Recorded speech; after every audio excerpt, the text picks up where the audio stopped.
Oke, kali ini kita akan coba masuk ke ranah yang namanya hosting ya.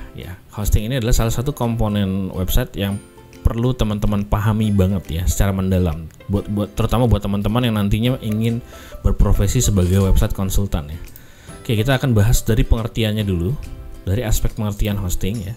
Web hosting adalah layanan yang berfungsi untuk menyimpan semua file dan data website agar bisa online dan diakses oleh siapapun di internet melalui browser ya. Nah, untuk hosting sendiri ini, kalau kita analogikan ke dalam informasi sederhananya, hosting ini adalah kayak kita sewa server lah, atau kita sewa ya server sih.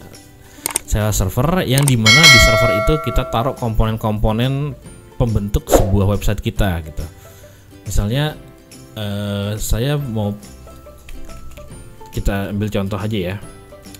Saya mau punya website dengan 5 halaman gitu. Nah, itu kan tentu saja kita harus pikirin di mana kita mau save halaman-halamannya itu kan. Karena nggak mungkin nggak ada hosting ya. Sebuah website itu nggak mungkin nggak punya hosting, nggak mungkin. Kalau nggak punya domain masih mungkin ya. Ada memang website-website yang sifatnya kayak intranet perusahaan. Nah, itu nggak perlu dipasangkan domain ya. Jadi dia tembak IP aja langsung mau. Biasanya ada juga yang seperti itu, tapi sekarang udah jarang ya yang kayak gitu.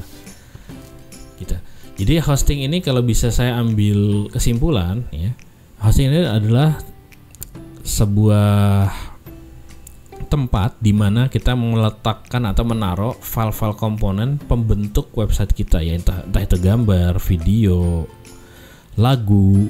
Nah, kita taruh di hosting itu semua ya, kayak penyimpanan gitulah. Oke. Komponen penting pada hosting ya, ini yang pertama tentu saja harus ada servernya.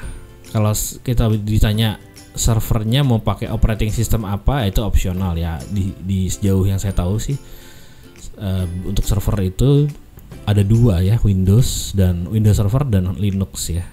Cuman rata-rata orang prefernya ke Linux ya. Oke, next dia ada storage ya. Di ini atau tempat kita menyimpan data-datanya gitu. Kalau di laptop tuh SSD atau hard disk lah. Sama, kalau di hosting itu ya kita sewa server, di dalam servernya sudah ada SSD dan hard disknya. Gitu. Oke, next ada bandwidth ya. Bandwidth ini bahasa sederhananya kuota lah teman-teman ya. Kuota yang dibutuhkan dari kita, misalnya dari handphone gitu, kita mau buka website A gitu. Nah, dari kita klik website A di mesin, di URL window-nya, kita enter, sampai dia kebuka itu nanti ada bandwidth yang digunakan ya, tergantung seberapa berat website A tersebut gitu. Oke. Sama domain dan subdomain tadi sudah saya jelaskan di pertemuan sebelumnya atau materi sebelumnya. Boleh teman-teman balik lagi kalau memang masih kurang jelas. Kemudian kita ada database ya. Database ini lebih mirip-mirip ke storage, cuman dia sifatnya lebih menyimpan data, penyimpanan data lah ya teman-teman. Jadi dia arahnya ke aplikasi dan website sih ininya. Kalau storage ini kayak kita naro file lah, file Word, Excel, PowerPoint dan lain-lain ke dalam SSD gitu. Kalau database ini dia sedikit lebih spesifik lagi gitu. Misalnya kita bikin server berbasiskan dengan WordPress, database yang digunakan adalah MySQL. MySQL itu fungsinya adalah menampung data-data yang ada di server WordPress tadi itu. Oke, segitu aja dulu pengertian untuk hosting maupun komponen penting ya yang terdapat pada hosting. Kita lanjut ke next part.